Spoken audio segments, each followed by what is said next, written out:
Yeah, yeah. Hey, welcome to That's What's Up. Turn it up a notch. Sports and life, same breath, same push, same clock. From the Bay to LA to Vegas, we done seen them lights. Then we ride through the other 48, dipping long nights. I'm talking hoop dreams, backboard talk, net snap, football, Sunday show the bruise, still step back. Baseball, summer heat, ninth inning. One more swing, lifestyle too, not just wins, it's the stuff in between. Gym stories, promise lies, folks weird, but we show up. Pre-workout courage, then reality, you grow up. Family on the line, so you grind like it's rent due. Some days you feel chosen, other day you push through. What it take is reps when nobody claps for your heart. When the plan breaks, still you push it right back through. Victory. Welcome back to another episode of That's What's Up. I'm your host, Ken Edwards. Man, today's guest, one, he has to be mentioned when talking point guards from Oakland. Two, he's one of the hottest assistant coaches in the NBA right now. And three, he ended my high school basketball career. So, bittersweet, ladies and gentlemen, let's welcome Johnny, Cavs assistant coach, Johnny Bryant. How you doing, man? I'm good, man. Appreciate you having me, man. Yeah, it was hard getting that out. It was hard. So we got to start. We'll go through the whole story, but I didn't want to start this off. So the beef was really a one-sided beef that I have with Johnny is my 12th grade year of high school, Johnny was a freshman. His team beat my team. Not only did he beat us, they beat us by 30. So the last high school game I ever played, I lost by 30. Not only was it by 30, it was at a community college gym that kind of like separated the public school from the private school. I went to the public school, he went to the private school. So there's already the public school, private school thing. We, in one local gym, our side, we got all the public school fans. His side got all the private school fans. We damn near represent like all of the inner city Oakland. They represent what we would call like the privileged Oakland, and I really put that in quotes because they was from the hood too. But yeah, we didn't represent. We didn't represent. What's your memory of that game? I just remember the game being at Laney.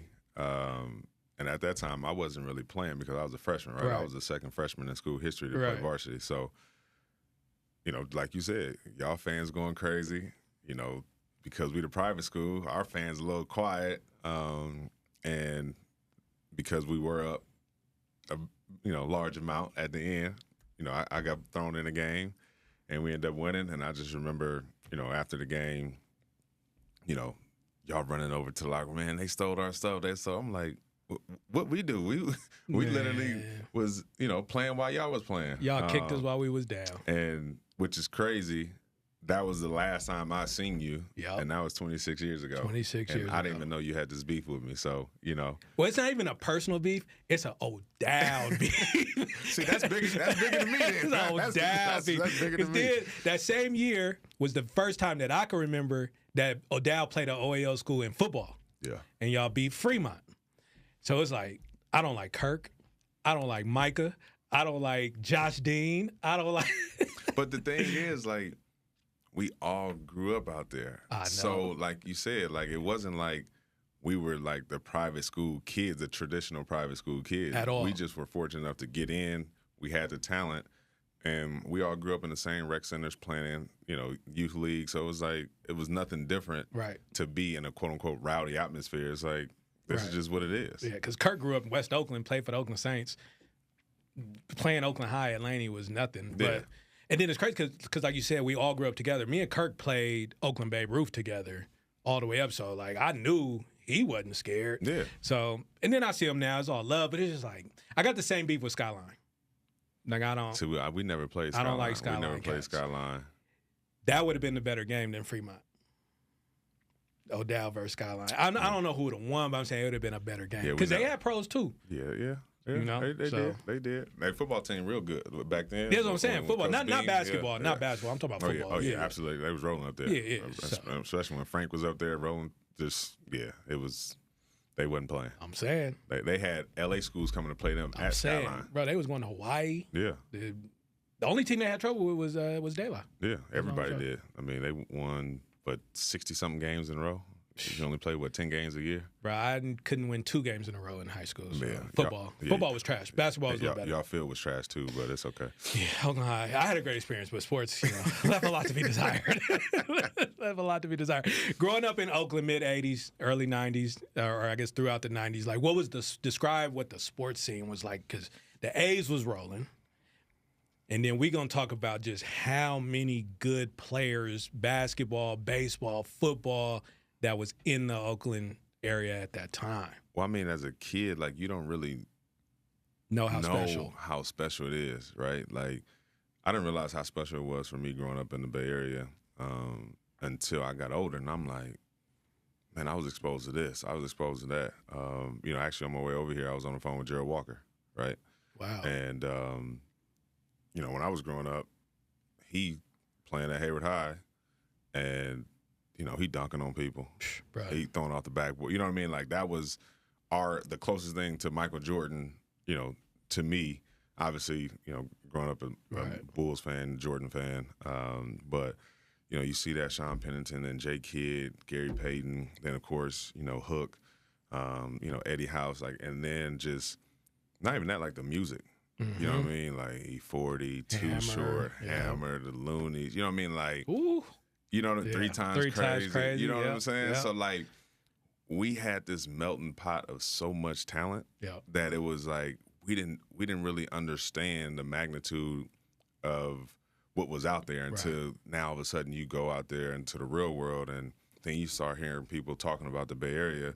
And I remember in college, and this was, with Quinton, when 40 had Tell Me When to Go. He was on 106 and Park, and it was number 1 for weeks. We was like, we made it. Yeah. Like, we made but I was listening to 40, way with the before, clip. Way before y'all heard it. You know what I mean? Tired of being stepped on. By the time y'all hearing it and playing it, I'm tired of it. Exactly. So, it's just one of those things as you get older, you start having appreciation from things that you didn't experience when you was younger. That you did experience when you're younger. Yeah, and I'm like you. I didn't realize it till I got out. But sometimes I'd be like, damn, the average player on our Babe Ruth teams or the average player on our AAU teams would easily go somewhere else and would have been the man. Absolutely. So sometimes I wonder, like, did that hinder us a little bit, or was it just like put everybody together and let the cream rise to the top? I think that's what it was. It was a situation where you look over here, like you got Paul Merton. You looked over here. Every school had one. So every school had so one. you didn't know, but you was getting tested night in and night out, right? And if you look at anybody that made it out of Oakland, made it out of the Bay Area, we're so competitive. Yeah.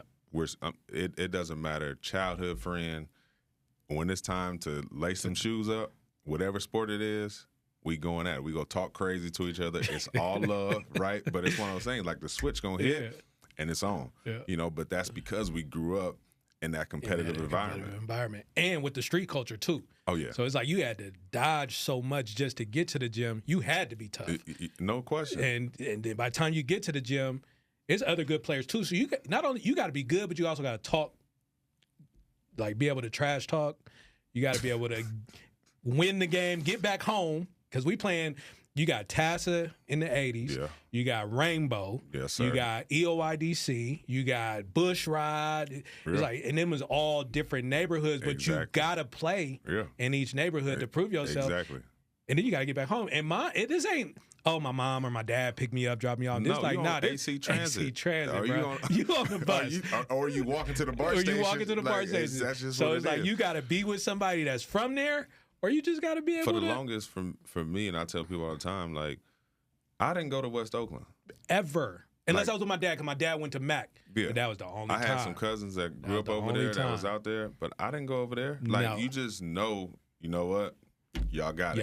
And it has nothing to do with you. It's just like, you know what it is. Right, street smarts. Exactly. It's not you know what scared, I mean? it's I spent a little bit more time in North Oakland, you know what I mean? But West Oakland, back then, I'm cool. I'm cool. I'm cool. Bro, it's places west of Lake Merritt, I couldn't even tell you. Like, it's only certain, like Filbert, I kind of know where Filbert is, or Myrtle Street, because that's where Mac is. But, like, certain stuff, they be like, oh, I'd be like, I don't. And guess what? I'm okay with that, too. I'm okay I don't know where that's at. I'm okay with that. I don't know where that's at. Man, what's in the water in Oakland? and when it comes to point guards, because you got Gary Payton, Jason Kidd, Brian Shaw, and and obviously now Damian Lillard. Yeah. But them just the names we know. You got, and this is for y'all to look up names you probably never heard of: Allende Ibaka, Killer. Armando Surratt. Killer. Who else I got? James Akinjo. CG, James Akinjo, whose son is playing in the G League, but his dad probably better than him. Then you had Deshaun Freeman, D. Free, Tonio Williams Parker, Quentin Thomas, Bakary, and that's what I'm saying. So them is like small private schools because even St. Joe's got killers. Yeah, there Renee. Do we mention Kellogg? No, we can't. Listen, Tonio Kellogg. So Q, them is names that didn't even make it to the league, but would probably kill your favorite point guard. Yeah. What's in the water, bro? I think, like we already said, the fact that night in and night out you getting tested, you don't want to be the one that's getting embarrassed. Right. When high school sports focus show a clip, you want to be that person, right? So there's a competitive pride that you have.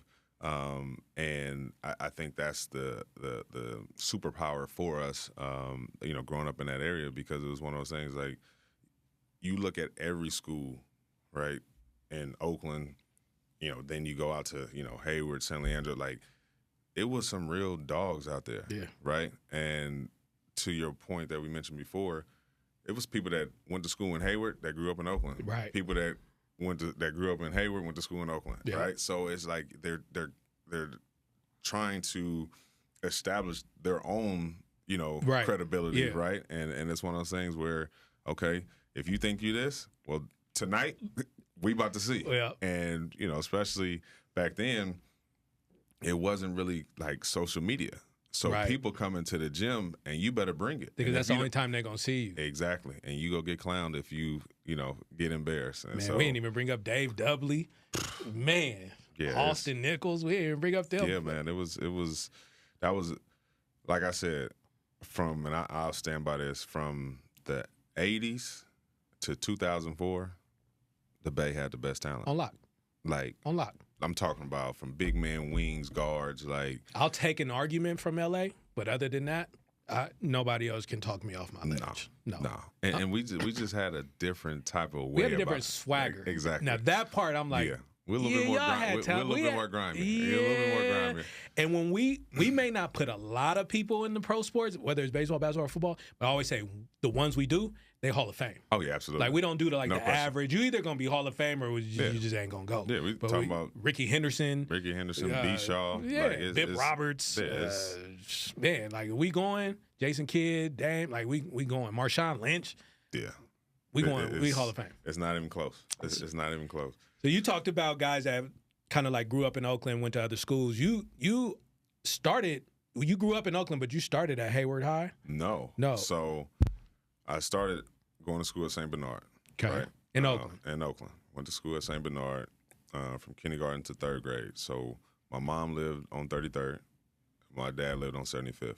So that was the school I started at, right? My very first basketball tryout was at Lockwood, outside on. That's another hood. Yeah, exactly. That's another hood. My mom went to Haven School, right? She graduated from Castlemont. So, man, y'all don't even understand like the nature of these neighborhoods that we talking about. And then some nights, I'm over there on 33rd, right down the street from Walgreens, off of Foothill. Yeah, I know exactly where you at. Playing at Sanborn Park, you know what I mean? Yep. And then, going over to Rainbow, like you said. And then what ended up happening, my mom moved to Hayward. And my dad stayed in Oakland. Right, so still going back and forth, and I ended up going to school in Hayward for 4th grade all the way to 8th grade. Got it. And then my brother, he went to Hayward High. Gotcha. He went to Hayward High, and then I ended up going to O'Dowd for high school. All right, 6 public schools in Oakland, in their own league. Asked me at that time, one of the best leagues in the state. Then there's at the top of 98th Avenue, a small private school. Yeah. How do you, Kirk, all my guys up there, Gary Hill, Tom, how do y'all end up at that school? Because it was never on my radar to go. I think because if you look at like if you're in Oakland, you had St. Liz, right? Then if you want to go to like Berkeley, then you had St. Mary's.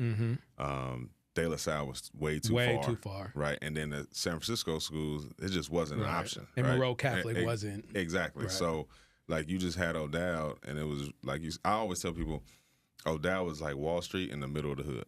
100%. That's like a perfect. It's literally the perfect exposure description. that you get inside that gate, and then once you get outside that gate, now you like, oh man, like it's going down over there. It's like USC. Yeah, it's like USC. Exactly. It's like USC. Yeah. Exactly. Yeah. So my situation was a little different because my math teacher and my PE teacher, from when I was in, I think it was like 5th grade, he coached in CYO against me, but he was assistant coach at O'Dowd for years. Got it. So what ended up happening when it came down to picking schools, my mom was like, look, you going to school, your brother and sister went. And he's like, look, you need to take the test to go over here. So I took the test and, got in, and, that's how I ended up at O'Dowd. Did you have a desire to go to any other Oakland public schools? Because that was me. Like, that, I lived and died. I had to play in the OAO. I didn't even care what school. Honestly, to me, like, growing up, I didn't really care about none of that. Like, I didn't really be like, oh, I got to go play here.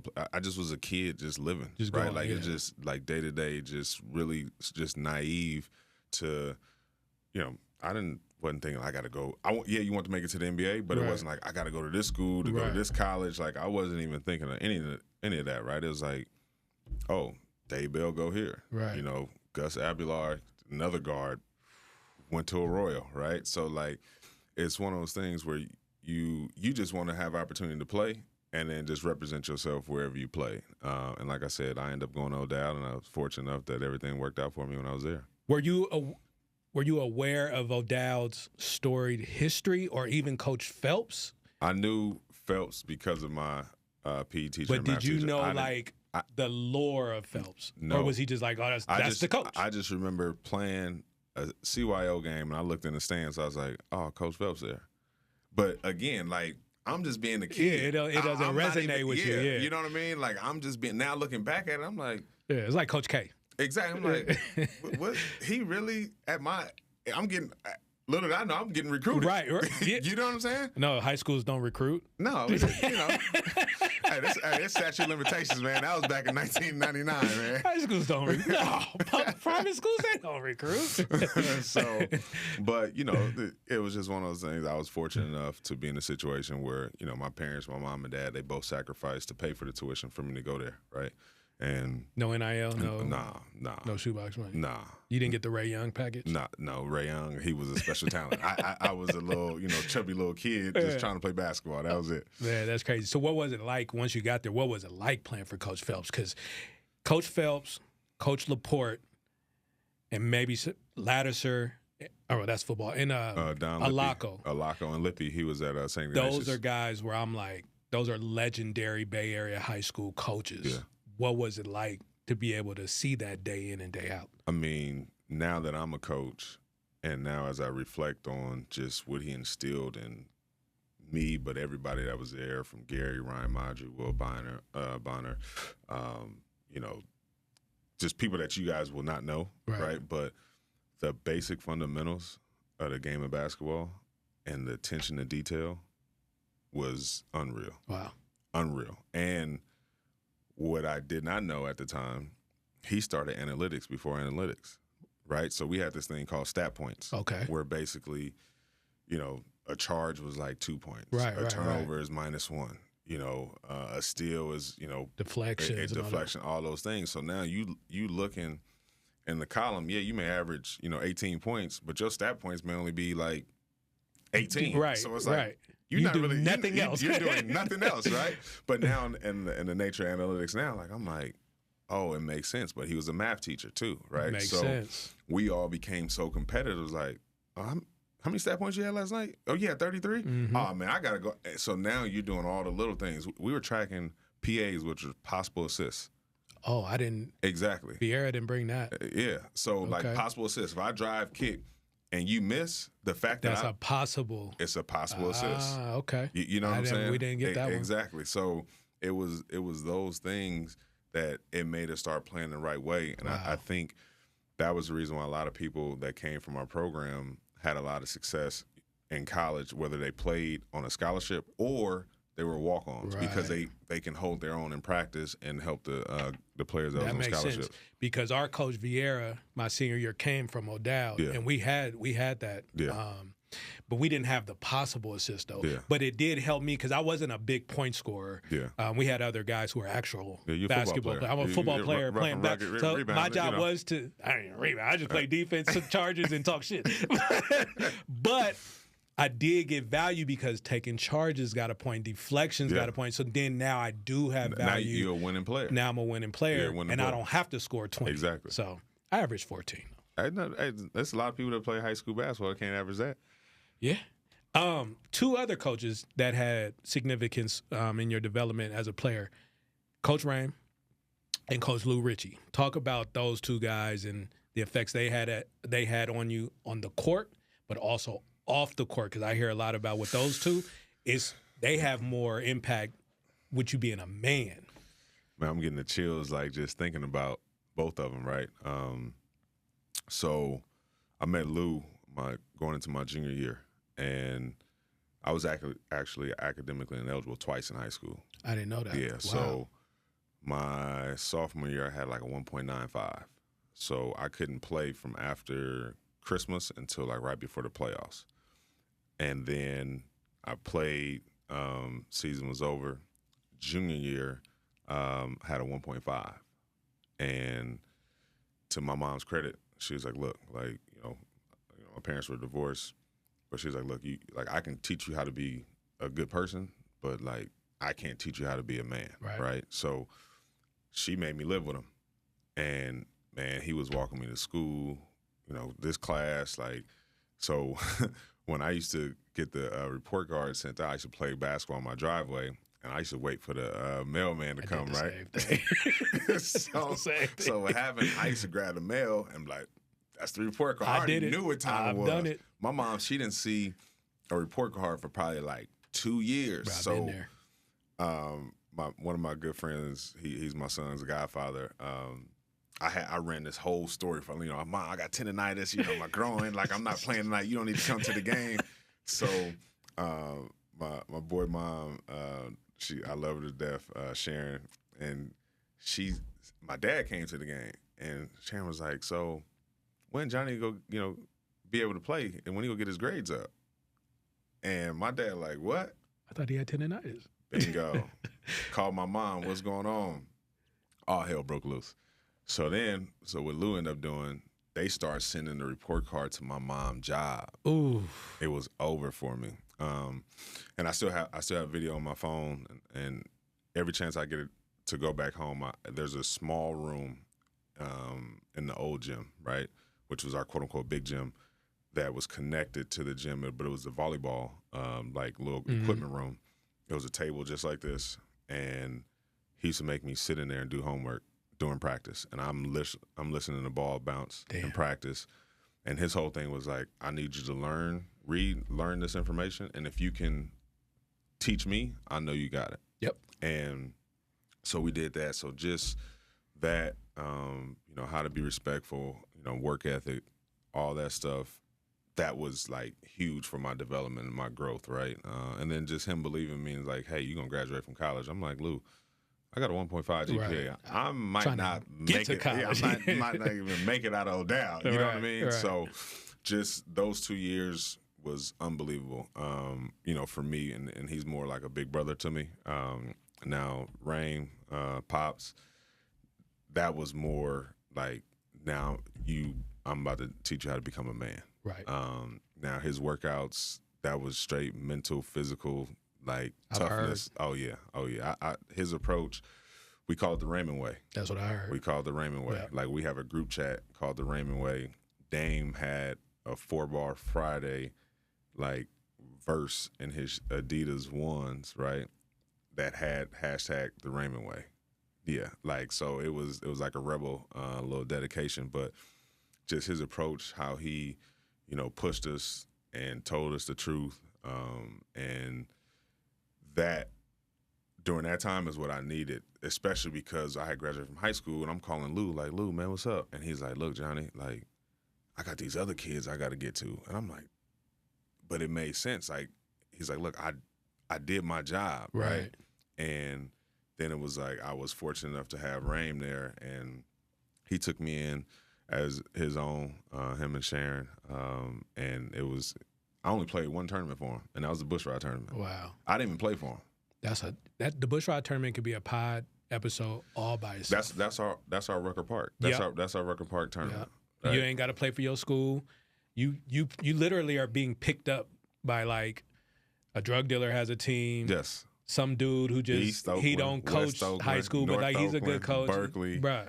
And that gym is small, and you talking about making it out. They betting on the games. Betting on the games. Like it. You talking about holding your own? You better hold your own. That's when I knew Frank Alaco was real. The son. Yeah. That's when I knew he was real because he was white. Yeah. Coming into this black gym in the middle of the inner city and didn't give a fuck at all. At all.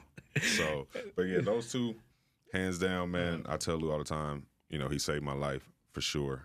Just because, you know, just like any other inner city kid, there's no real guidance, right? And then with Pops, man, that like, you know, quick story.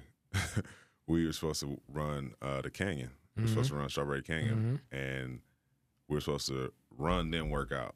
And if you worked out with Raim, like you want to work out first then run. Yeah, right. Right. So I changed the schedule. He walked in the gym. And he was like, "You had me waiting up there." Pow! Fired on me right in my chest. And what you think I did? Apologized. What? To this day, that was the whole. If you say something, you better mean it. You better do it, right? And listen, I'm still scared of him. But me, Deuce, all of us, we still scared of Raim to this day. Yeah, and he old. He didn't have double knee replacement, but it's just the respect that we have for him that we appreciate, and I tell him all the time, I appreciate him, I love him. Same thing for Lou. So those two guys, man, I wouldn't be here today if it wasn't for them. So to that point, like back then, and I'm not saying we should go off hauling on kids, but back then you had so much respect that they had the permission from your parents. That was like my dad. And it was out of love. Yeah. And I feel like we missing a little bit. And like I said, not that coaches need to just, but I also feel like today's coaches are not in it for the kids. No. So you definitely not going to hit my son just because he didn't score 30 points for you. But at that point, like, it was a lesson. Yeah, but that's my dad. I looked at him as my dad. Like, right. That's no different than my son, right? I feel like we're missing that today, where the coaches are coaching for the kids. Yeah. And they're treating the kids as if they are their sons. But I'll say this, like, it's one of those things when you have an individual that cares about a kid like that, the relationship is built over time. And then now if I was just some regular kid. Right. He wouldn't have did it. Absolutely. But like I'm sleeping at his house. He feeding me, like clothing you. What? You know what I mean? That is your he put money in my pocket. Like, look, that's my dad. Yeah. So, because one of my greatest memories with a coach is he slapped me in front of my dad. Yeah. And my dad is an actor. Like, that's my dad. Like, he's my dad. I did something in a game where I was taunting the other team. I came onto the sideline. He ripped my helmet off and slapped me in a game. Yeah. To me, that was like, I was wrong. Yeah. Like, and he did it in front of my dad. And my mom was like, "You finna let him do that to your son?" He said, "Hey, let men do men things." And to this day, the fact that I had those two gentlemen help me and the way I push the players that I have. There's the players I coach, they'll tell you, I go borderline, but they know that I care, right? And I wear many hats with these players. But because I built that relationship, I can do certain things that somebody else cannot. You know what I'm saying? And better not try it. Exactly. I didn't hit we'll players have in a the Spreewell head. Carlissimo situation. Exactly. We in workouts. I'm like, what you gonna do? Right. Man, they 6'8", right. 240. Right. 20 years younger. Exactly. So, but it is really, to me, that's a different form of love right there. Exactly, right? 100%. But as coaches, you know who you can do that to. That's true. You know what I'm saying? And like we said, we don't condone, the physical, altercation and all those things, but just the way you push a player to get the maximum effort, just to maximize their career, that's what they need, because really, at the end of the day, that's the real world. Yeah. Because life gonna hit you. It's gonna hit you. It's gonna one hit way you. or another. One way or another. One way or so another. it's like I'd rather get hit going early. in the positive route Absolutely. early. Yeah, Absolutely. 100%. Absolutely. You brought up Rain. You brought up Deuce. Now, when I reached out to Deuce, he said, make sure he tell you about West Campus. I don't know what that means. He left it open-ended, but he told me to ask. So I don't even know what you're about to say, but he just said ask, so I got to ask. What happened at West Campus? So, Deuce played at Tyler Junior College. Okay. Okay. I went to City College, San Francisco. Yep. Right? So, after my freshman year at City, I started working out with Rain and Coach Ant. So, I'm in the gym, Berkeley Adult School. We call it West Campus, right? I'm in there by myself. Okay. And all I'm hearing is Rain, Pop's like, look, man, Deuce going to be here to help you out. I'm talking about Deuce going to be here to help me out, right? So we in there, we working out. Like, I'm working out by myself. Deuce finally come. And now we getting to it, right? So Deuce, he getting ready to go to Eastern Washington, right? And, Deuce, long, athletic, strong. And I got a funny Deuce. Like, we in the gym, so we finished one workout, man. I remember this to this day.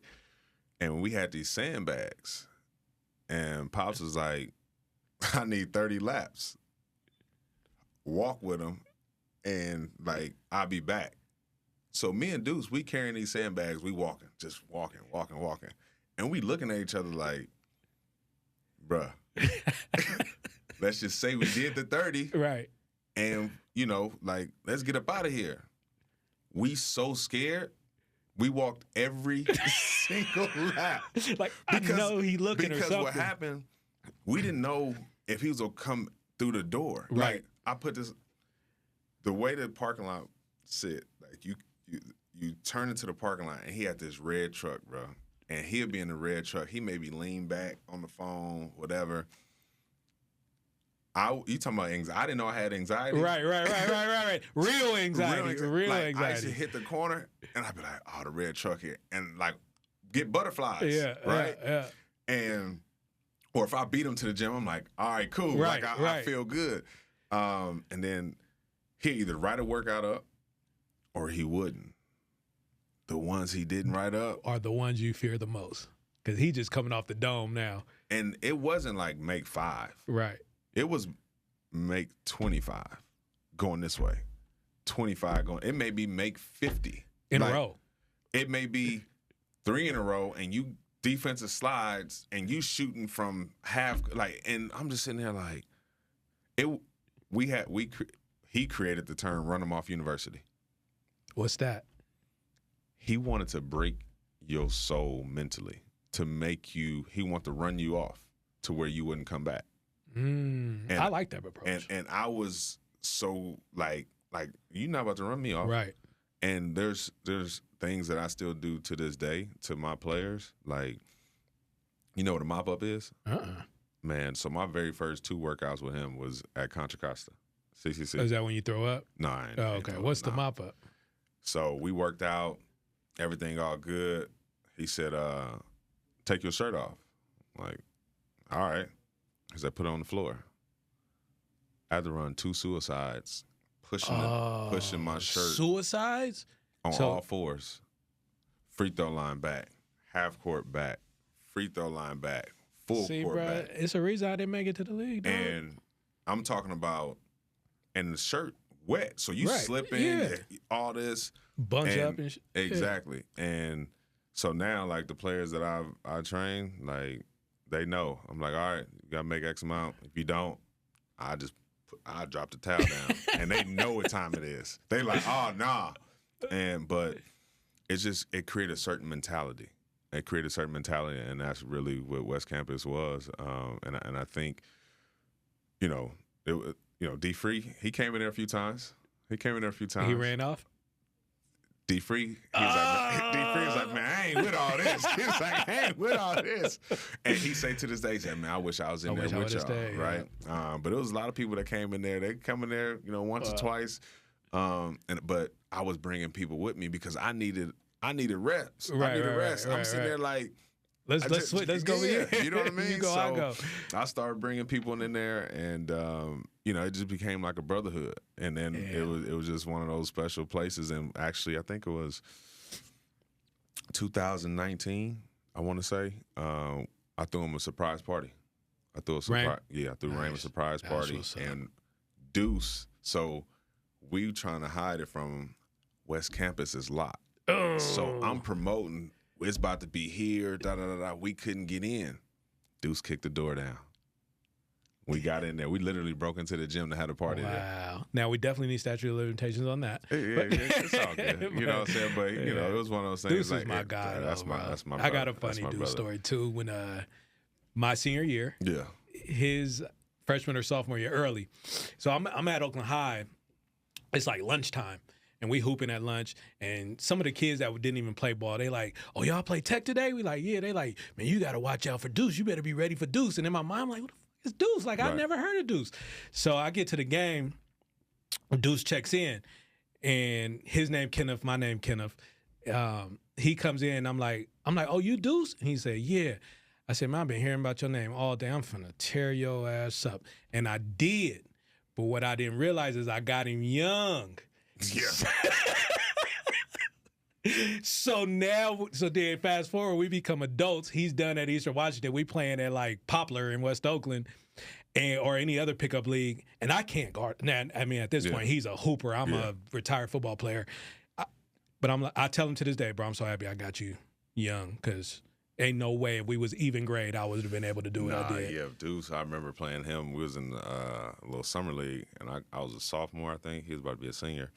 And I caught the ball in the wing, jabbed him. He was like, man, I'm playing OAL. I ain't going for that. Nah, and not even OAL thing. Like you say, he's hella long. He's strong, tall. It is like, I had nothing. I was just like, I'm just so happy. He talking about competitive. Yeah. Competitive. I'm just happy I got him as a sophomore. Deuce, he and I, we went at it one day in West Campus. I'm going to keep a private matter. A private matter. We'll talk off camera. We'll get him on FaceTime. Hey, Deuce, we'll get him on FaceTime. I love you, baby. I love you. With that said, I'm not gonna let you off the hook. Now there was one 3-person comparison you asked me not to bring up, so I'm not gonna bring that one up. But you gonna have to face this one: Allende Ubaka, Deshaun Freeman, Armando Surratt. What you want? 1, 2, and 3. To rank them? Yes, sir.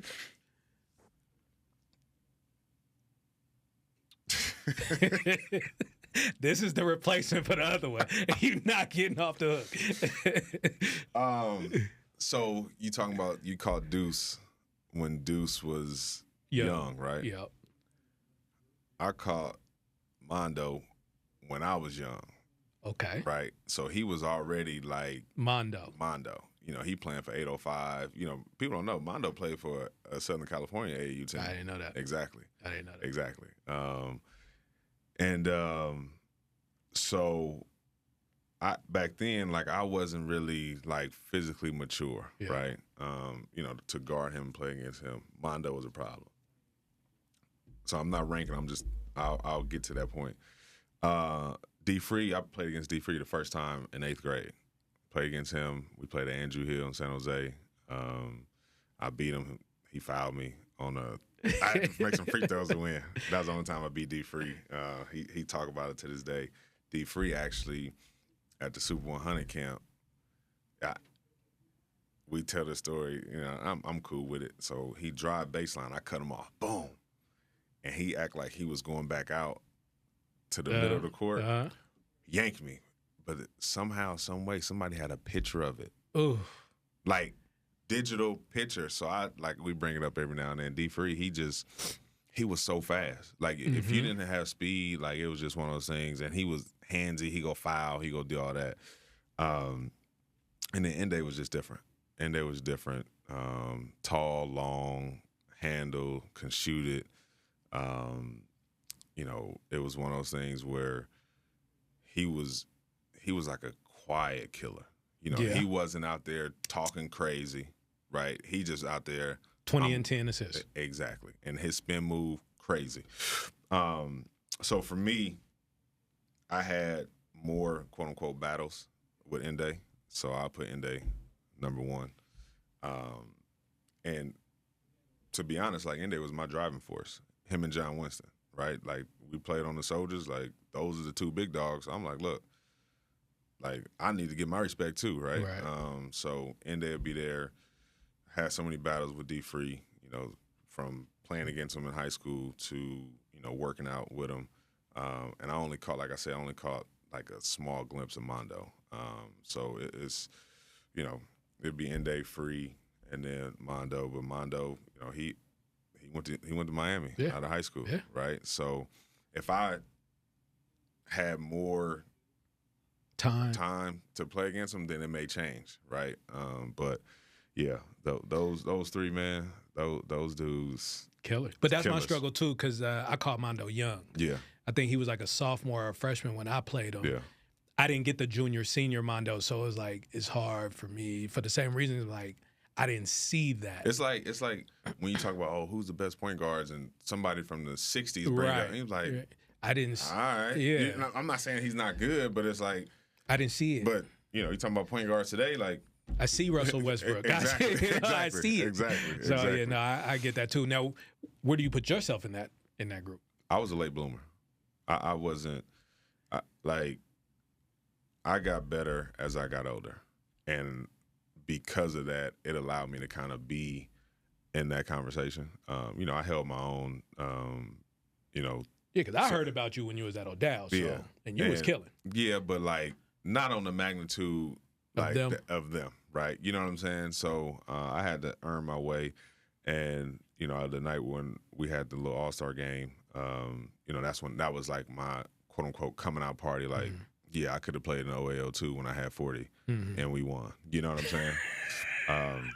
What happened? That was like a private school flex. What?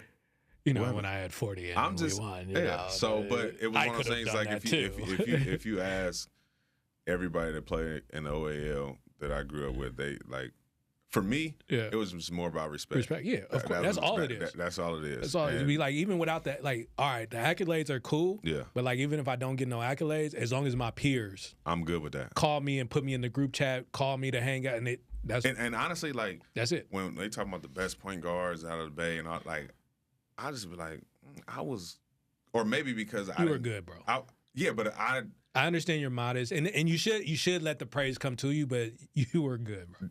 Yeah, but I didn't look at myself as, you know, that. It was like, I'm trying to chase these two. Right, you know what I'm saying? I get that. You know I get that. I get that. When they putting people on magazines, I wanted that. You know what I'm saying? So it wasn't like I had that makes sense to me. You know, all that attention. Yeah, because I was kind of like the same way. Yeah, but I don't see myself how people see me. Yeah, because I was chasing other people that were that I thought were better than me, and that's what it was for me. So then when I got to college, it's like, I'm trying to have a better college career than all y'all. Right. You know what I mean? Right. So, like, you know, when I became, you know, all-time three-point percentage leader at the University of Utah, I was like, yeah, I did this. Yeah. You know, I did this.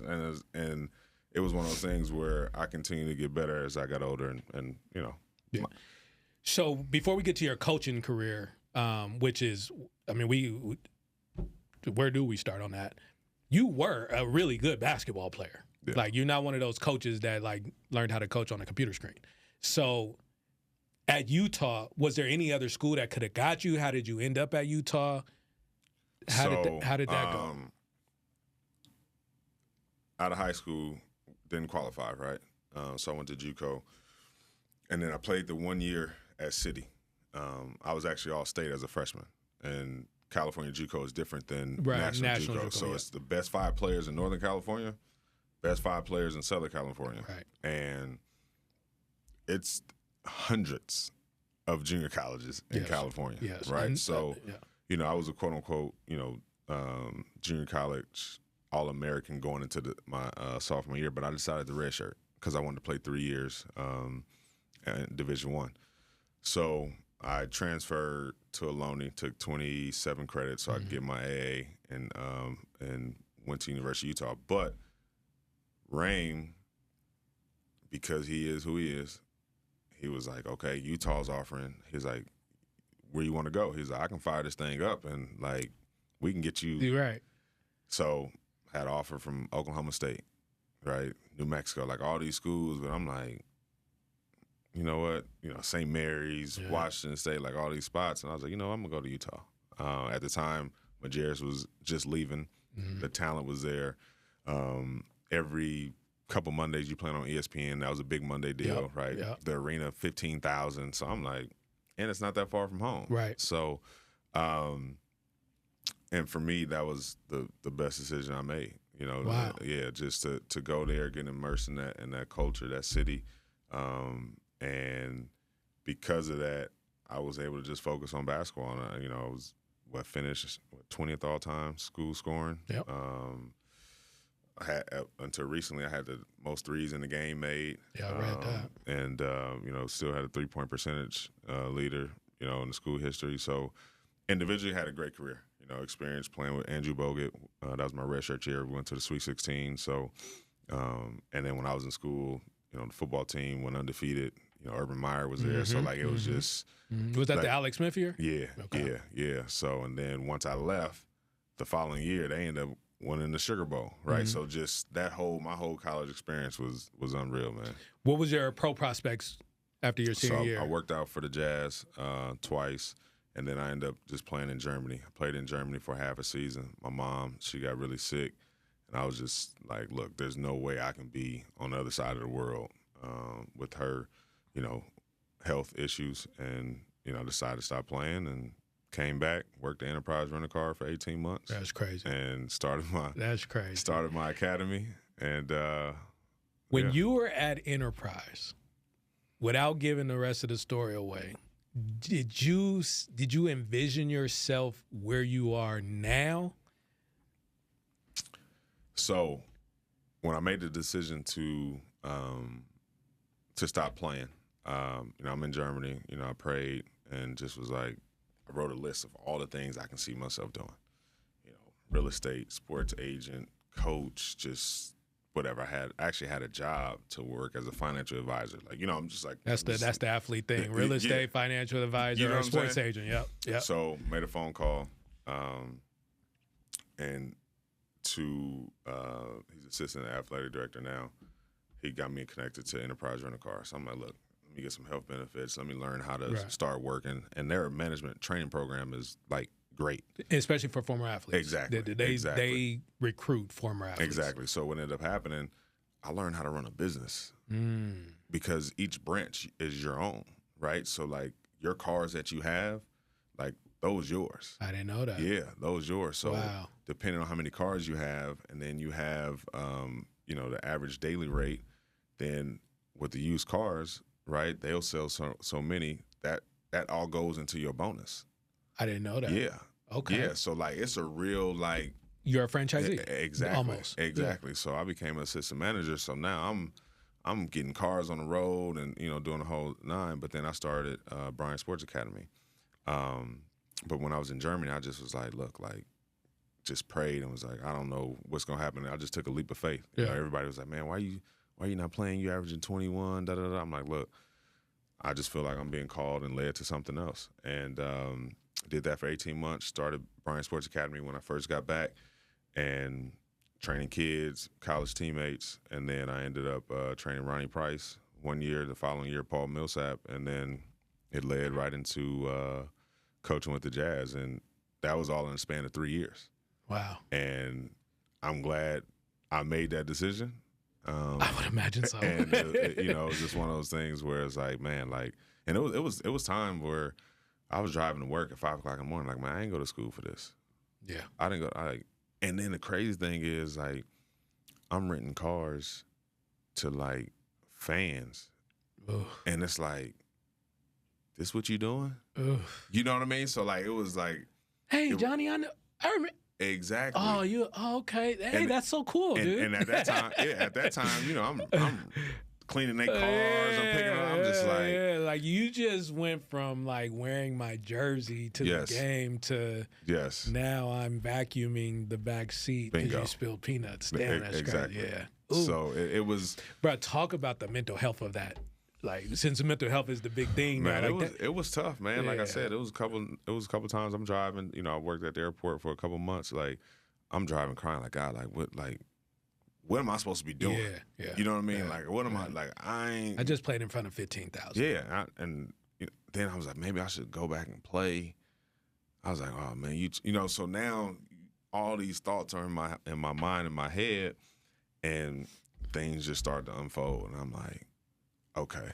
Like, and it was just one thing led to another, and bro, when you got the call from Utah the first time, bro, where were, like, I can just imagine me right now, because my dream job would be to broadcast games for the University of Michigan. That would be like my dream job. I'll never retire. If they called me right now and was like, hey, bro, I would pee on myself. I was driving to one of my boys' crib to go watch Utah BYU football game, and Ty Corbin called me, and all I remember was Monday, Wednesday, Chicago. That's all I remember from the conversation. And then basically he was like, he called me, he left a message. So when I called back, he was like, hey, you know, we talked, but like I said, I'm like kind of geek. And I called him Monday after I taught my classes at the University of Utah, and he was like, I was like, what time you want to meet on Wednesday? He's like, oh, we can't meet Wednesday. We're supposed to meet today because I leave Wednesday to go to Chicago. I was like, so I rush home, put on a button up, get a haircut real quick. And he was like, look, it's going to be like an internship. You know, you work the guys out and, you know, you won't travel. I'm like, all right, cool. In my mind, I'm thinking, no problem. I'm thinking like a hustler. Like, that's my foot in the door. I'm going to do this.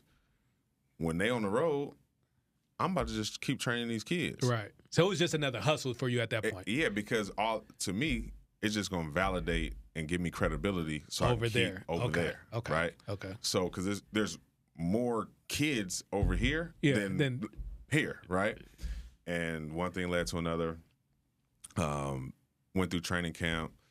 Then first preseason game we play in Oracle. We play the Warriors, and I'm like, I literally sat on the bus. We stayed in San Francisco, drove over the bridge, and I'm looking. I'm like, wow. And I literally sat on the bus and was like, wow.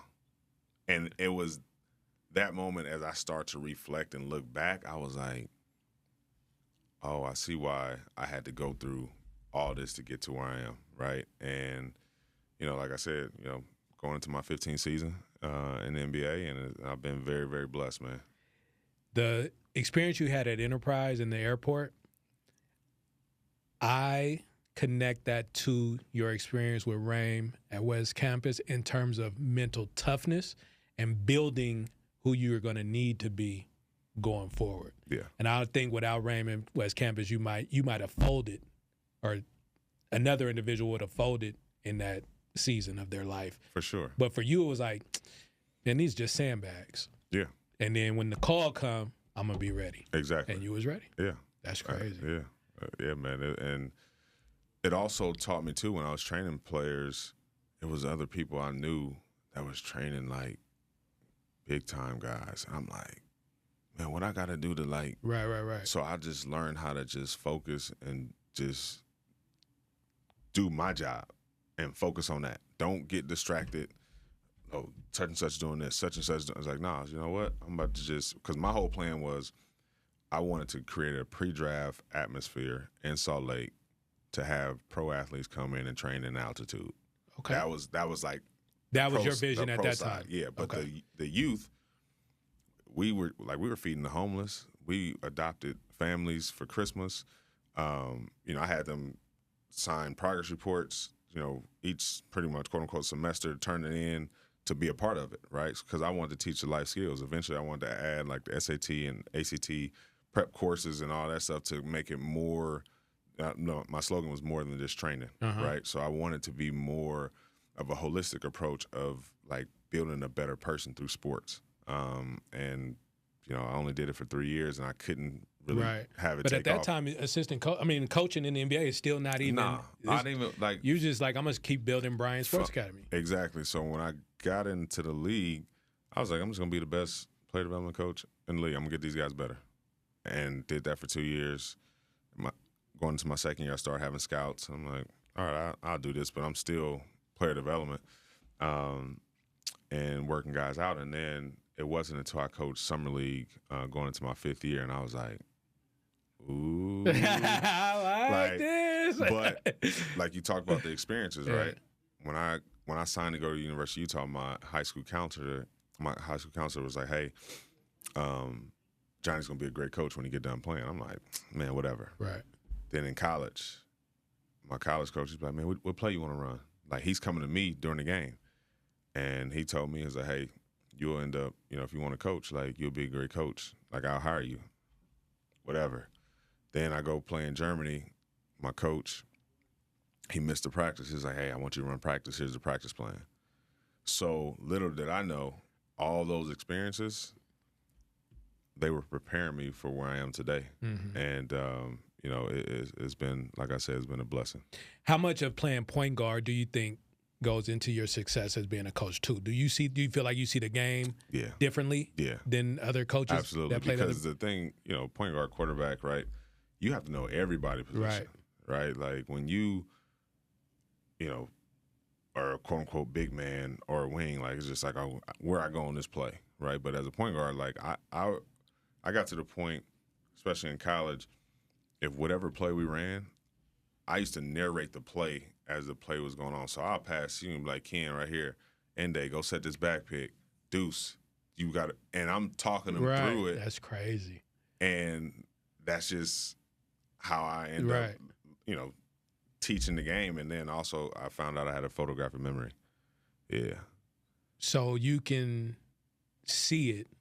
Yeah, once I see it once. It's a wrap. So, and that came from when I was ineligible, right? They were like, okay, we got to figure out, you got to learn disability and all this other stuff. So, there's different ways to learn auditory, kinesthetic by doing, and visual, right? So, once I realized I was a visual learner, it was over. So I can study a sheet of paper. If I'm studying for a test, I memorize it, and I can tell you, like, if you ask me a question, I'm like, yeah, I took the notes. It's over here on this side of the paper, and just recall the information like that. So during the games now, I can see a certain alignment and be like, oh, like I seen them run this a couple nights ago.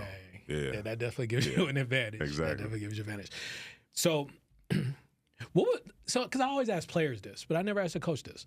What was your welcome to the NBA moment?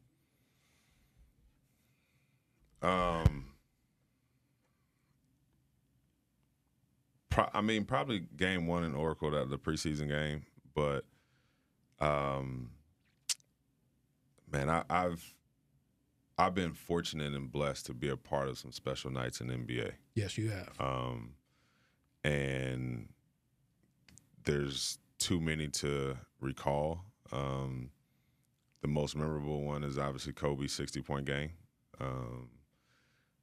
Also, when the league shut down, it was us in OKC when that happened. Mm-hmm. We were the first game back in the bubble. Yeah. It was the first team, the first 2 teams to play. We played New Orleans. Then I seen Luka have 60 and 20. Dame 50-something. Kevin Durant. Like, I've seen some big nights in this league. James Harden have 60-point triple. You know what I mean? Like, it's just, and there's obviously you want to win, but then when you look back at it as like a fan of the game, you like, man, out of course, side seat.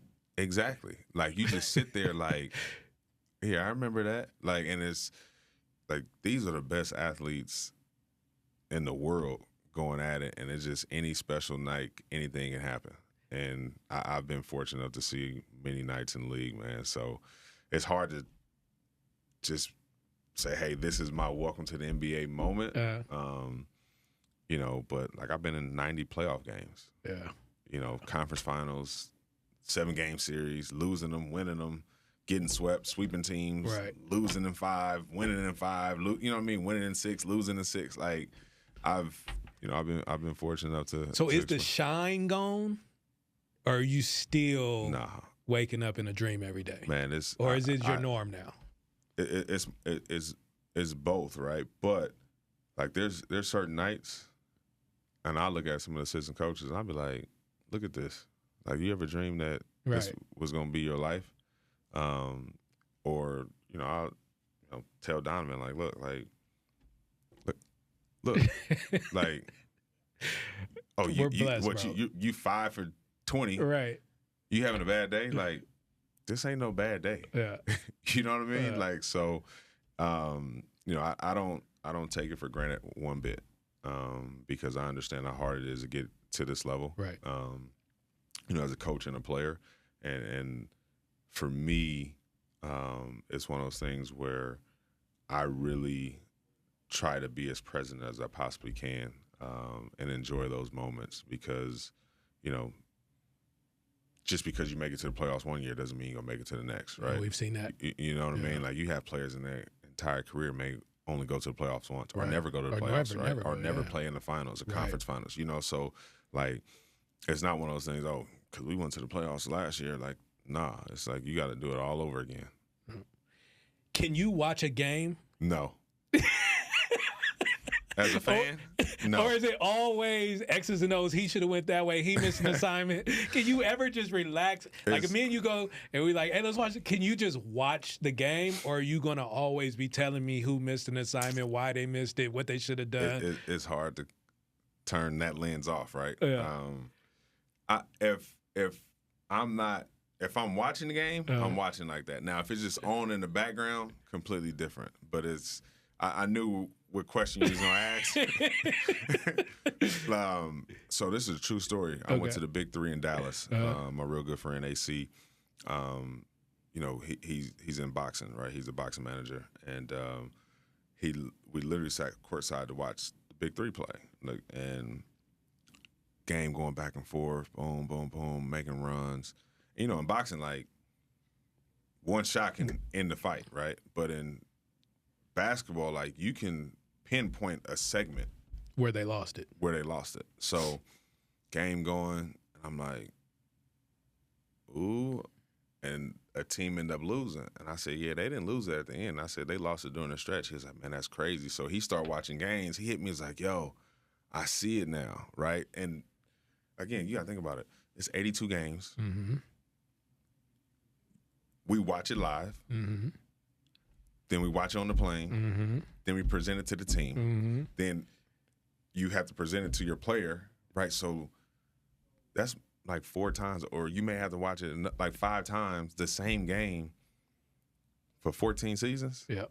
Like, your brain just wired. It can't turn off. Yeah, it's tough. It's tough. I bet sports a lot. I can see when the game is turning. I also know when this, especially in basketball, because it's a game of runs. Yeah. When this team goes up 10, I'm like, oh, they're finna come back. Yeah. Because they haven't.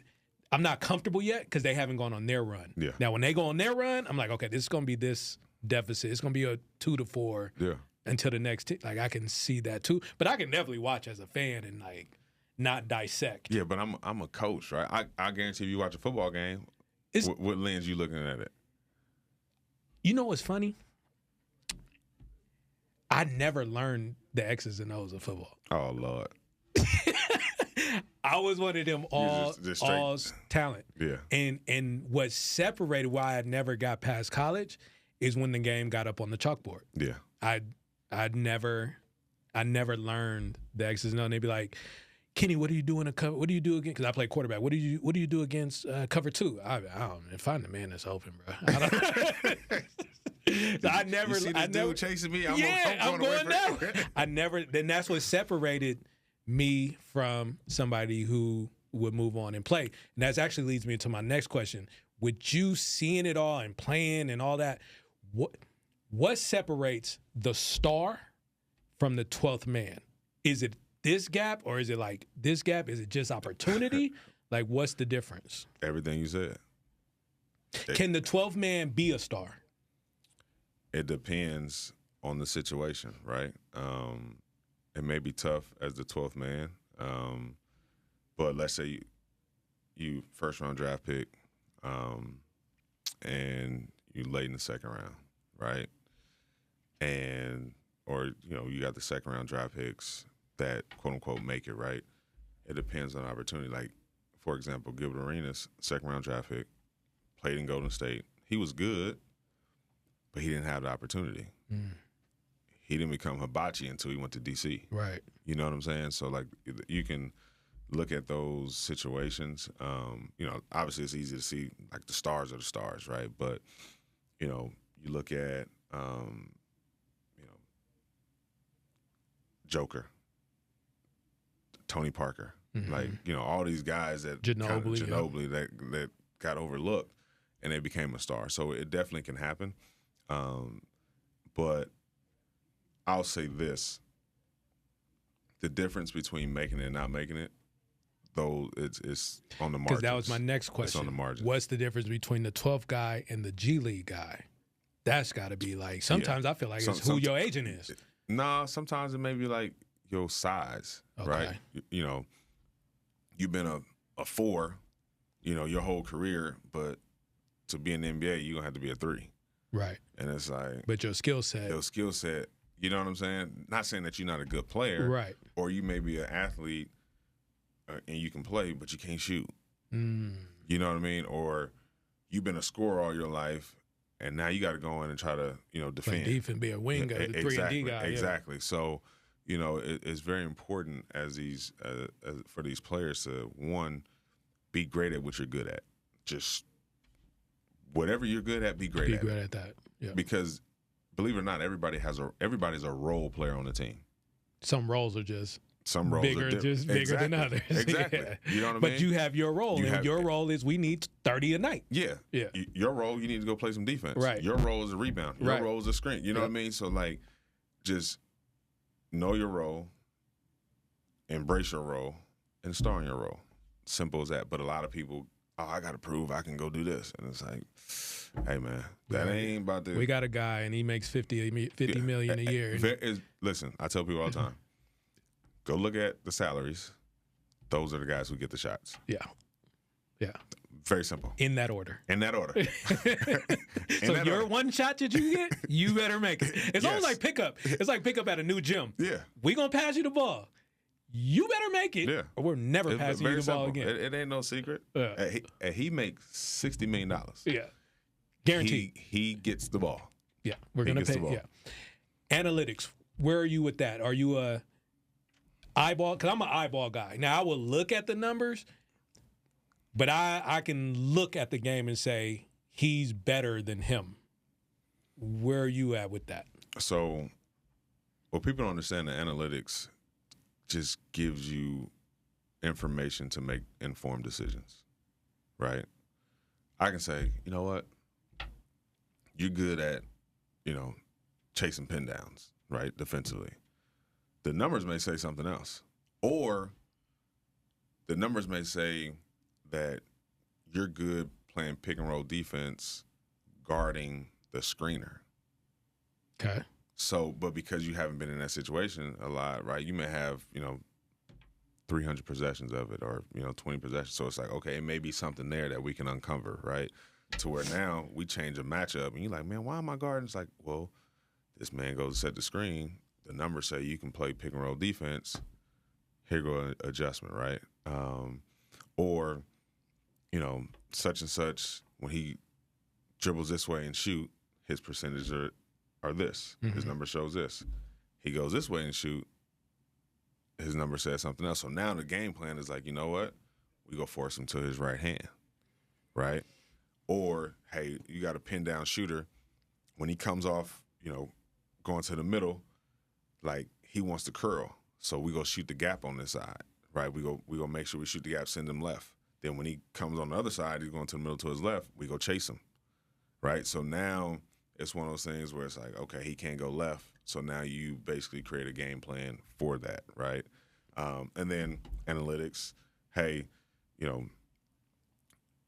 what combination of guys work best. That's the part I didn't know about that you hit me to. I'm like, okay. Yeah, we can look at 3-man lineups, 5-man lineups. Hey, what it look like, with Deuce on the floor, Leon on the floor. Like, yeah, that's time. But you know what?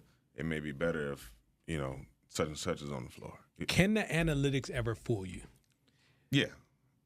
Yeah, because you can have a small sample size of something and make a decision. Because I feel like analytics told y'all to do something, and it wasn't working. On what? This last playoffs. People don't understand, like, for the playoff series, the way we played was fine. We just couldn't make a shot, right? We couldn't make a shot. We got the shots that we wanted. That's not the part. I know, but listen. Okay. We got the shots that we wanted, and because the players took the shots that they've been making all year, what the analytics will not show is, like, fatigue. Analytics will not show, like, the physicality of a game.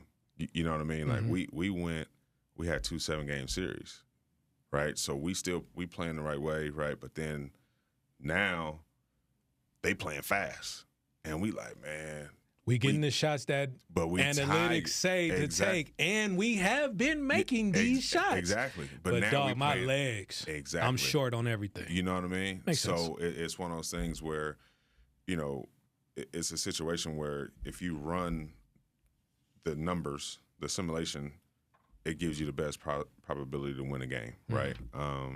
But again, it's not the end all be all. It's just a part of the decision-making process, because you got your eyes, I'm an eyeball guy. Absolutely. But I can be like, hey, this is what I see, and then the numbers be like, okay.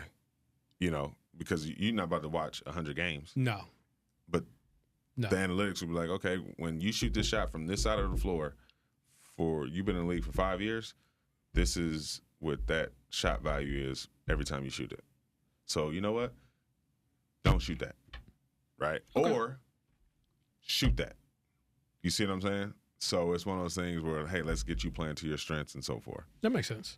Because I'm like, I've heard the argument too, let's just shoot a bunch. And this is high school, 7th grade. This is not anything personal to you guys, but shoot as many threes as you can because threes are just more than twos. Yeah. But my thing is if you're missing all your threes and making majority of your twos, shoot the twos. Yeah, it's the quality of the shot, who's shooting, right? If you're a primary scorer, you got to be able to score all 3 levels. And then if you're more quote-unquote role players, then it's like, hey, let's simplify your game and play this way, right? And that's the whole, Moneyball approach that came from, the A's. Exactly, right? And then everybody's just trying to find a way to get a competitive advantage. So your competitive advantage as a player development and a coach, you've been really good at developing relationships with star players. What's been your formula to being able to do that? Because every star player is different. Some are divas, some are not, some are more personal than others. Like, how have you been able to? For me, one, the fact that I can relate to them, I think that helps. I don't want to talk about my playing career, but every player that I work with, very simple. I just ask them, like, what are your goals? What are you trying to accomplish? Like, we'll sit at dinner, we'll sit in the gym, wherever it is. Like, what are you trying to accomplish? And they tell me, and I'll say, all right, I'm going to hold you to that. So if I don't see you, like, your habits, hey, you told me you want to be an all-star. Yeah. I've been around all-stars. They are doing this, right? And then from there, you build that bond with them, right? And that's whether you go visit them in their home city, whether you dinner, film, on the court with them, and then once you kind of build that bond in that process, you're giving them information that they can comprehend. So it's like, hey, like, you know what, like, they're doing this, like, you go do this. And then now they're like, oh, okay. Like, now they getting better, right? And then the next thing, it's not going to always be, hey, do this, right? It's going to be like, hey, what did you see? Because they have to be able to defend their decision making. Right. You know what I mean? And as a coach, sometimes you have to defend them when it comes down to, if you got a player that's not in the rotation, hey, like, you know what, he's been working, let's get him in, so forth, right? Mm-hmm. And then lastly, you got to encourage and empower him. Right. You know what I mean? And I think if you do all that and you're genuine and you care about them, the results will show, right? And for me as a coach, my whole goal is hopefully it's something that I say or do that help impact them for the rest of their lives, because I don't know how long I'm going to coach them. Yeah, that's true. With all the player movement. Yeah, as a coach, you may get fired. You may take a job somewhere else. As a player, they may get traded. Yeah. They may sign in free agency somewhere, or they may just get waived, right? So, like, it's one of those things where don't look at it as, oh, I'm going to be able to coach this guy for, 5 years. It's like, nah. Maybe 5 games. Yeah, or it might be somebody in on a 10-day. Yeah. You know what I mean? So, like, that's my approach, and that's the way I go about it. You still lace them up? No. Why not? Because I still play. I mean, obviously not the NBA level, but like I have to play. What I'll do, I'll guard the guys. Token defense, or we'll play 1-on-1. But if we play 1-on-1, it's 3 dribbles. Okay, like, I'm not going to guard you all around the court. I was in the gym yesterday with James, and it was just one of those things. Like, you know what? Like, I'm not. There's levels to this. Unlimited dribbles against you? Nah, I'm not about to go through between. So, but I will shoot. I'll shoot against the guys. You can still shoot it? Yeah, I still shoot. But the thing is, it's the body blows, man. What you mean? Like the physical. Oh, the physical. I don't think people understand that. I don't play enough. So, like, getting hit through screens, I ain't got time. I don't think people understand like how strong these guys are. Yeah. And like when pros like Jason Richardson pulled up to our open gym at Lifetime. Yeah. Bro, these dudes are almost built like running backs. No, for sure. It's not. For sure. We're not playing Chet Holmgren. And no knock to Chet. He's just like built. He might be strong as shit too. I don't know, but I'm just saying these dudes is not. No, they're not. They're like, built. I'm in the gym with Donovan Mitchell. Like, he. Yeah, I feel you. I'm not a tank. Yeah, you know what I'm saying? At this point in my life, don't touch me. Listen, I want to be able to walk to my car and not limp. I do not want to get hurt. Don't touch me. And I'm at this point now, like, I'll rebound for you. I'm scared. Yeah, I'm a punk. Yes. Yeah, I'm all those things. But guess what? I'm going to bed at night. Yes. I'm going to wake pain up free. Because I'm already going to wake up with pain just because I'm aging. Exactly. So that's it's like, crazy. I'm cool. A couple more questions. We're going to get you out of here. You brought up Dame hitting 50, right? And I was just thinking, I'm like. 50 plus. 50 plus. I'm just thinking, you are on the opposing team, but that is the hometown dude. Are you like, no, go for 50? No.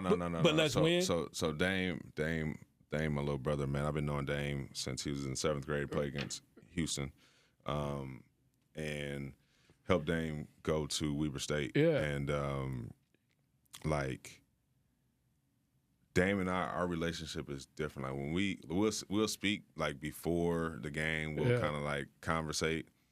But we wired the same, right? We cut from the same cloth. So, like, when it's go time, when it's go time, we don't even speak during the game. Yeah. Like, I was in Utah, and go to the house the night before. Still do that. We still chop it up, and it was if we won, we finished 3rd. If we lose, we finished like 5th. Some playoff implication type stuff. Yeah. Dane walked on the court. Now, mind you, I've been knowing Dane since his 7th grade. Yeah. Dane walked on the court before the game, didn't say one word. One word, right?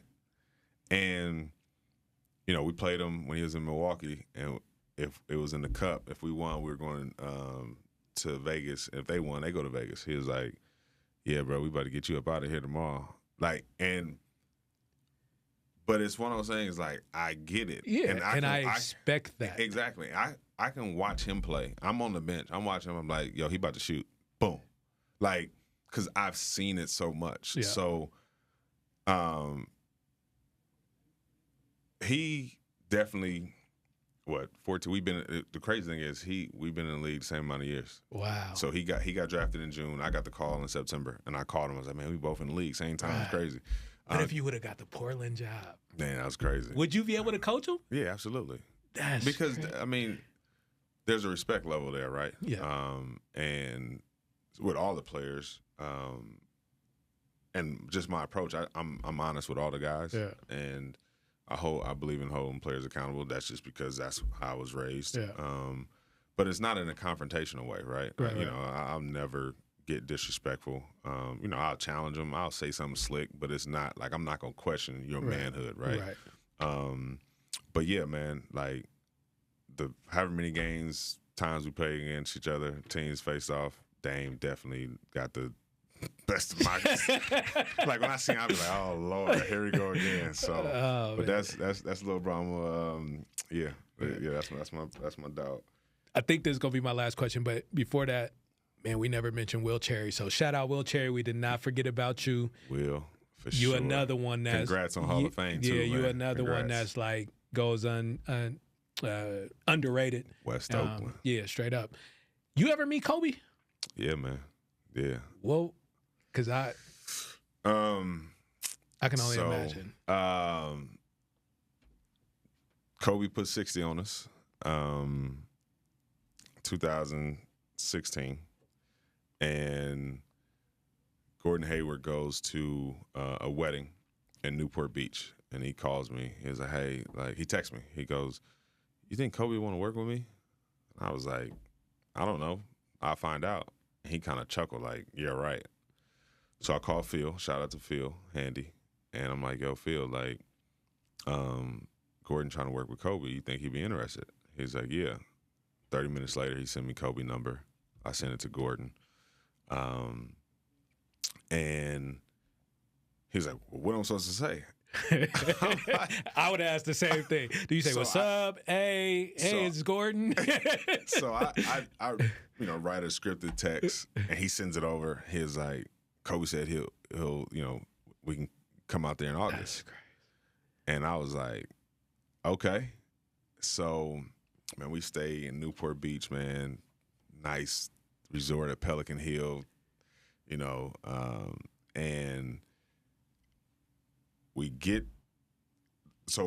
I get the address on Sunday because I want to know where we're going. Right. Like, I'm like, look, I'm not trying to be late. I want to, when we wake up in the morning. Yeah, I down there spend the night in the parking lot. So I pull up, and it's a dead end. To the left was a cemetery. And I was like, man, this is so Kobe. Like, this is so Kobe. And then it was a school. It was actually Gigi's school. Okay. So we supposed to be there at 7.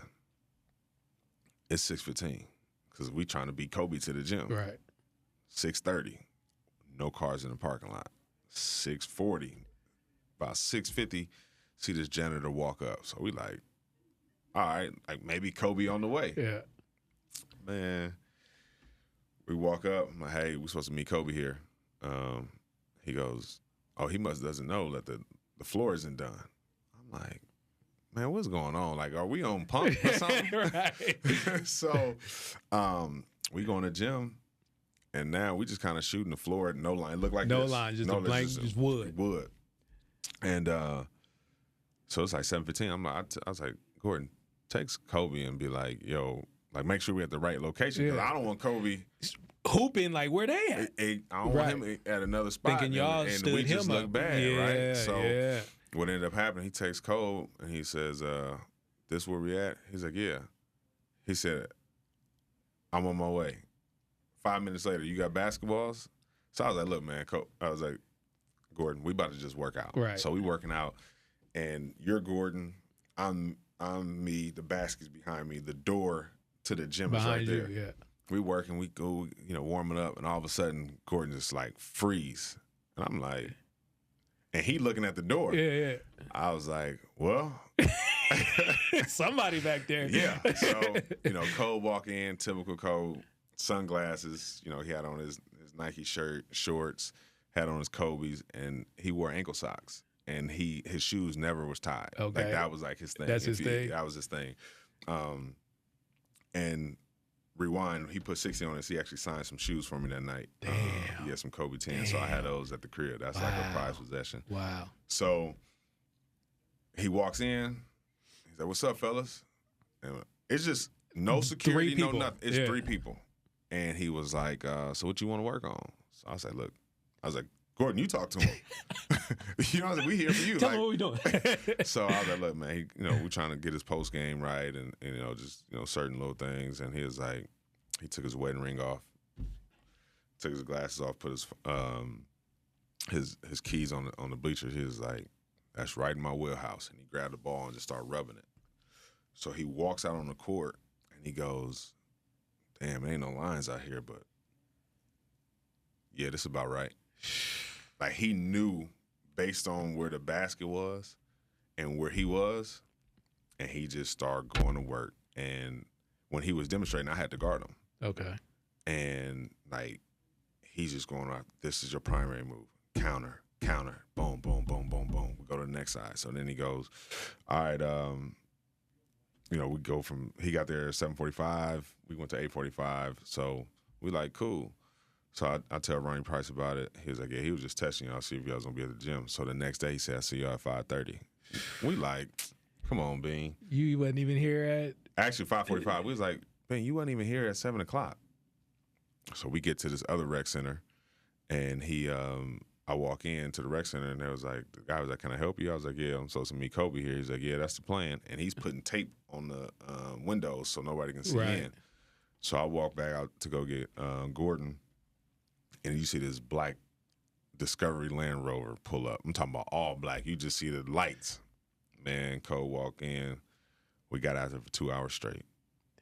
2 hours straight. Then the third day, we watched film for about 30 minutes, and then we got on the court, and he just was going over stuff. And that was the first 3 days. And then the summer before he passed, Phil had a little basketball camp for the young guys out at his academy, and we spent 2 days there. And then he ended up passing, and it was tough for me because obviously I grew up Jordan, but Kobe, because the last name, I'm lying to kids at school, like, that's my cousin. I had the nappy fro, the whole nine, so like that one really hit me, hard. But I learned so much. That was like you talking about like most memorable moment of my NBA career, by far, hands down, those 5 days. Were you starstruck? No, because at that point I was already in the league, 4 or 5 years, so I had already seen him. The very first time I seen him play, well, I seen him play when I used to go to the games, but like the very first time I seen him play when I was player development, I'm looking, I'm like, dang, that's Bean. You know what I mean? But for me, I've been around it now, and no matter who comes into the league, it's just like, all right, it is who, because it's one of those things like I'm trying to win now. Right. You know what I mean? But no, man, I was able to, pick his brain, ask questions, talk basketball, and it was definitely a blessing for sure. To have Kobe's phone number, bro. Yeah, I still haven't deleted it, man. I still haven't deleted it. You grew up watching Mike, but you had that experience with Kobe. Where you got them to? So I say this when it come down to Mike and Kobe. Jordan became the standard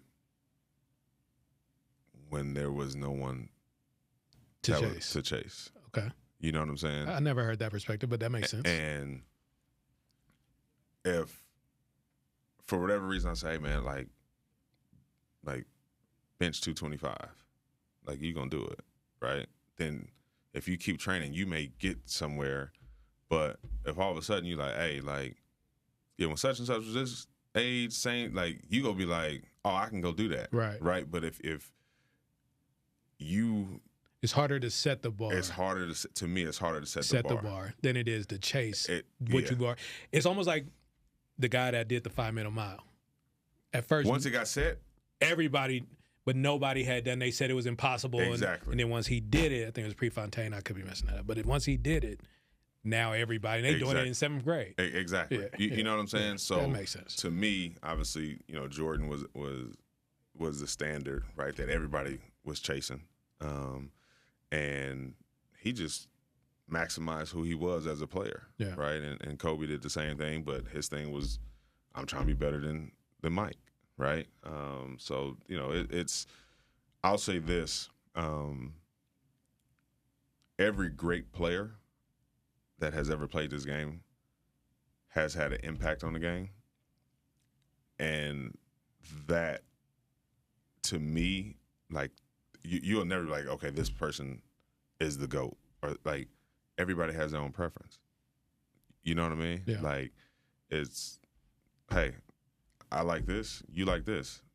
Because my dad say Bill Russell, but my dad went to Mac. Exactly. He grew up watching. My so uncle he say was Bill talking Russell. about Magic Johnson. Yeah. You know what I mean? Somebody in the '60s is gonna be talking about, So it's, to me, that debate is pointless because you'll never see them play against each other. Yeah. You know what I'm saying? And you're not gonna change somebody's mind. No, you're not. So it's like, why am I gonna argue with you? Like, this is just what I like. Right. You know what I mean? Some people like to be in a cold climate. Some people like to live in a warm climate. Yeah. Like, whatever you happy with. And there's no like exact criteria. There's no like definitive criteria of, well, he won 6. Okay, then why not Bill Russell? Yeah. Or, he did this. Okay, well. Like if you, it's like you just keep moving the bar so it's to like, fit your argument. Exactly. Yeah. So like for me, I appreciate Jordan. I appreciate Kobe. Right.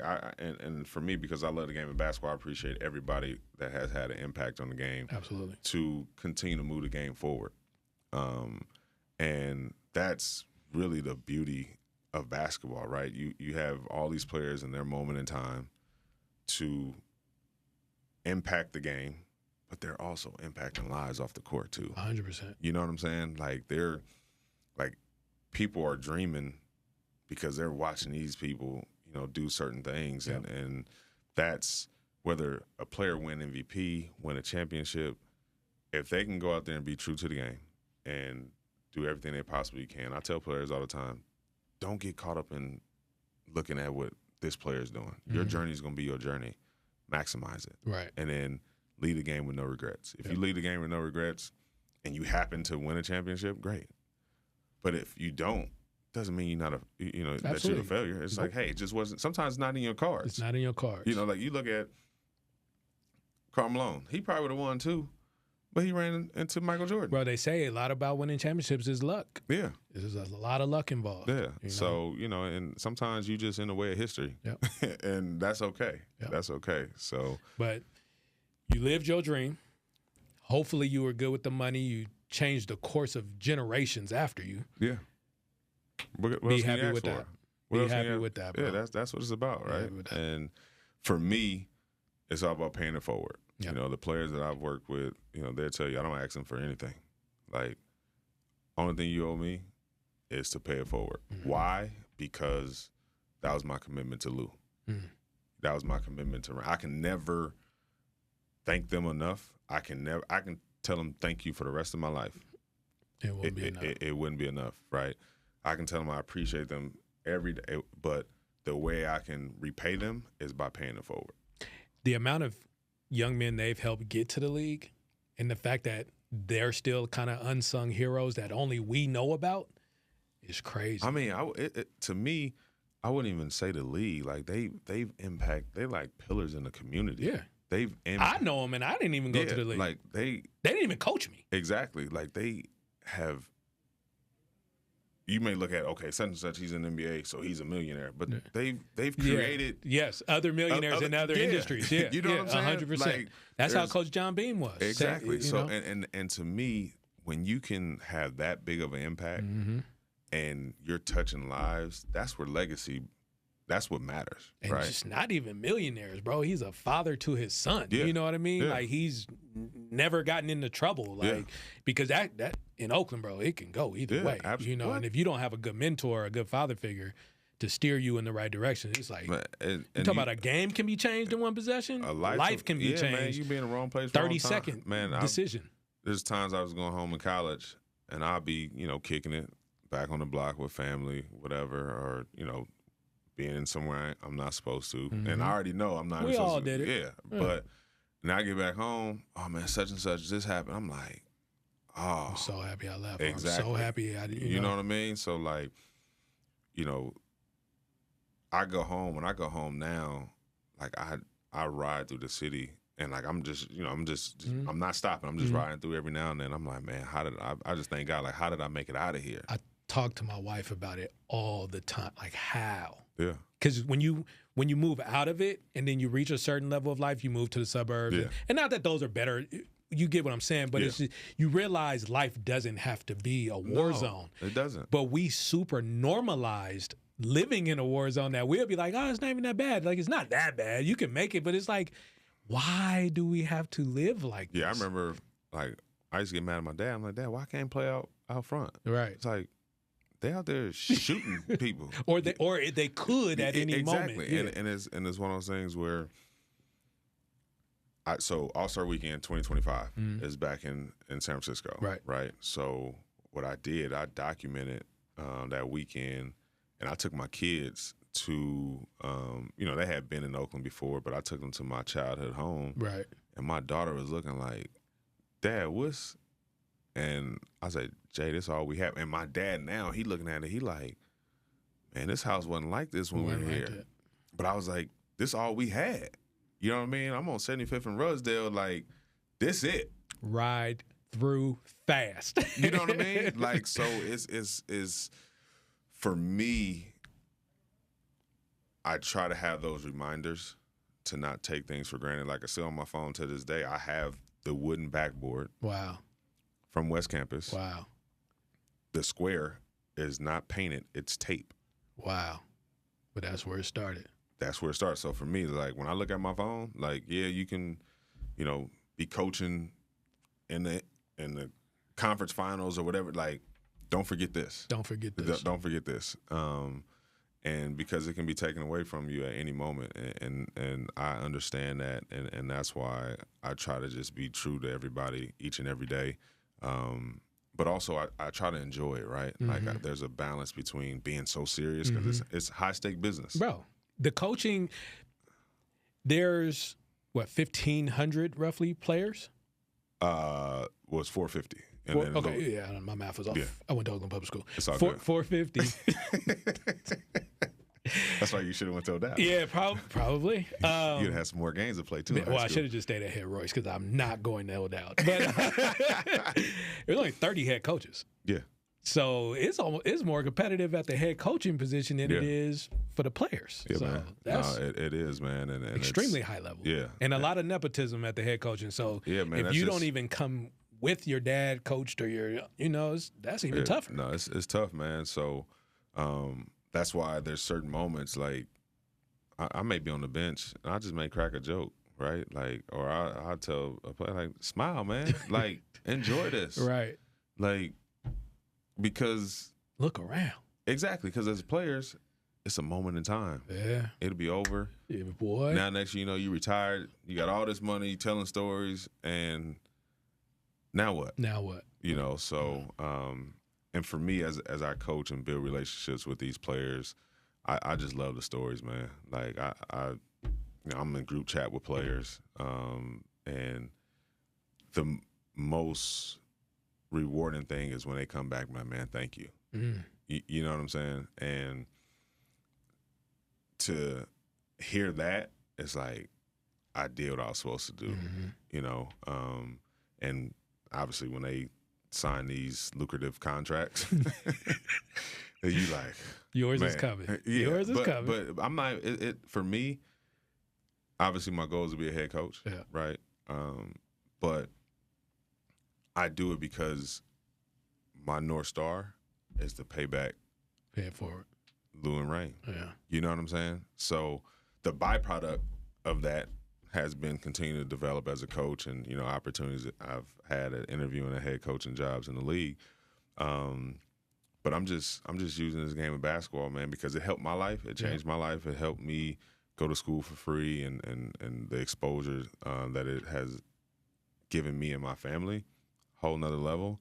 But again, my journey will be my journey. When I become a head coach, we'll see. We'll see. It's gonna happen. Oh yeah, for sure. It's a win, not a if. Yeah, absolutely. And I know that for sure. And the right opportunity for you. Exactly. You know what I mean? Exactly. So, anything you want to add? What's next? What's up? Anything you want to that I may have missed? Or Nah. I think this platform is great, right? Especially for, us where we grew up, just getting the word out. I think what people have to understand as they go through life, they have to really figure out what makes them happy. You know what I mean? And success is different. When I was young, when I was dreaming to go into the NBA, I didn't know like this was an option. I understand what you're saying. You know what I mean? So I understand what you're saying. I made it to the NBA, and I actually have had a longer career in the NBA than I would have trying to play, right? So it's very important to just follow your goals, your dreams, and be happy. Obviously, there's a fine line between wanting more and contentment. Yeah. You know what I mean? And I think a lot of people, I gotta, and then you lose sight what's in front of you, and then you're not content. But if you can find what makes you happy, and really, be content in that space, then life is much easier for you. Yeah. But no, this has been great, man. It's crazy to think 26 years, right? Like, and that's just crazy. Who we've become is, but that's a credit to. That's like how life works, right? Yeah. I mean, we have the same mutual friends, yeah. and because we are the type of people that we are, as solid as we are, the way we treat people, the way we were raised, like us talking, like we never missed a beat. Exactly. You know what I'm saying? Yep. So, man, I appreciate you having me here, man. You, man. And whoever this I can is help my dream right here. Yeah, whoever I can help you get on here. I'll tell him. Donovan wouldn't be, I wouldn't be upset. No, you might have to fly to him. You might no problem. No problem. Hey. I would not be upset at that. But baby steps or however it comes. You know. But I would love to grow it to a point where he was reaching out. You know what I mean? Yeah. Instead of, there's one thing to be like calling in a favor, but it's another thing if D was like, "Damn, JB, you think you can get me on Kenny's show?" Yeah. That would mean more to me. Yeah. You know what I mean? Yeah. But with that said, I'll take it any way that it comes. But I appreciate it, man. And Jermaine, he's actually a cool dude, bro. He's actually cool. We could drop the whole high. Hey, I'm right here. I gotta talk to. Hey, man. I was out of character that night. We won. We good, man. You know what I'm saying? I know you the police now. You know what I mean? I don't have no warrants for my arrest, man. It's all good, man. And but again, I really appreciate it. This is my dream, like you said, being content versus wanting more. At one point, I wanted to be on ESPN and interview people, and it's like you said. But if I really sit back and think about it, I don't need ESPN. I'm doing it right now. Yeah. So that struck with me when you said it, because I'm like, I'm doing what I want to do. Now, am I getting paid $10 million a year? No. But I might one day. But also, man, the money, I'm happy. But so when I was doing Bryant Sports Academy, I would have some days 10 kids in the gym, 1 kid in the gym. Some days some kids wouldn't show up, and there's a line. Deuce and I we quote this movie all the time with Bernie Mac,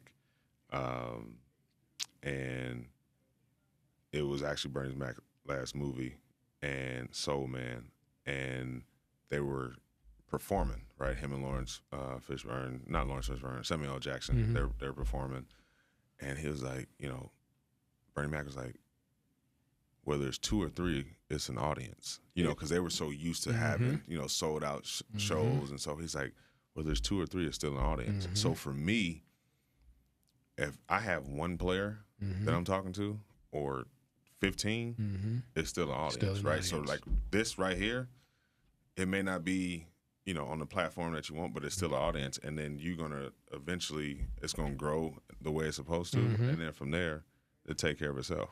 But my ultimate dream was just to interview people. Yeah. Regardless if I would do it with the cameras off. Yeah. I go to restaurants and just interview the waitress. I just love hearing people's stories and stuff. But it's gonna grow. But I really just appreciate your time, because you don't have to do this. Oh man, you don't have to do this. When I watch Dave's, Actually, I watched it when I was working out in the morning, and then we connected, and it's like this is my way to give back, right? And that's just how I was raised, man. And for me, I try not to forget all the people who have helped me get to this point, and also use my platform to help other people as well. So that's where I'm at. Well, I helped you get to this point because you whooped my by 30. But here's the thing, though. So I helped you. So it wasn't even me. It was like having a group assignment. I just put my name on it. You know what I mean? That was like Gary, Ryan, Brady. But you got the bragging rights. You got the bragging rights. I can say I never lost to Oakland High. Yeah. Never lost to Oakland High. And I love you, my dog. But, Antonio Williams Parker, all y'all, it's all good. Oh, man. But no, man, I appreciate you having me, man. It's been fun. It's all good. It's been fun. Well, thank you guys for tuning in to another episode of That's What's Up. We always appreciate our viewers. You can find us on Instagram at That's What's Up TV. Also, like, comment, subscribe on our YouTube page, That's What's Up TV. I'm your host, Kenny Edwards. We out.